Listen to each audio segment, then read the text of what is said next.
The man convicted of killing a father and son at their downtown La Crosse photo shop wants a new trial.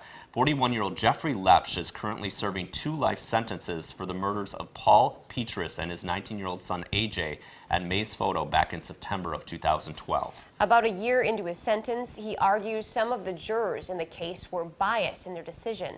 News 8's Kyle Dimke joins us now in our studio with more. Kyle? Mike and Lisa, in the motion filed last week, Lepsch and his attorney say 9 out of the 12 jurors showed bias because they believed Lepsch was guilty before ever hearing the case. A neighbor and family friend of the Petrus family says they just want to put everything behind them.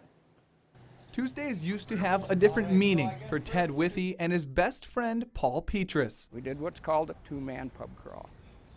This is why I wear the button on Tuesdays. But on this Tuesday, he's in disbelief because the man convicted of killing his best friend is bringing up what he's been trying to forget. I mean, he was caught with the goods. Whether there's a jurist or 2 that might have thought he was guilty anyway, he was still caught with all the goods. The defense attorney is asking the judge to say that the jurors that were picked, at least some of them were biased, and he should have a new trial. In the motion, Lepsch and his attorney say in a pre-trial questionnaire, 3 jurors answered that they had, quote, made up their minds, unquote, in the case, but said they could remove those feelings if selected as a juror. Lepsch's attorney argues, though, it is unreasonable to think that the average person can simply disregard or eliminate the information that has already been provided by his or her emotional and intellectual sensibilities, as well as the conclusions such sensibilities have already rendered. We'll respond to the motion that they filed by explaining that we think the jurors were not biased, that the trial was done properly,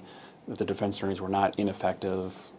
That's going to be our position. Withey says he hopes the judge will make the right decision and not grant a new trial. But if there is, If he succeeds in getting a retrial, then they ought to put a condition on the retrial. If you're found guilty the second go-around, you will face the death penalty.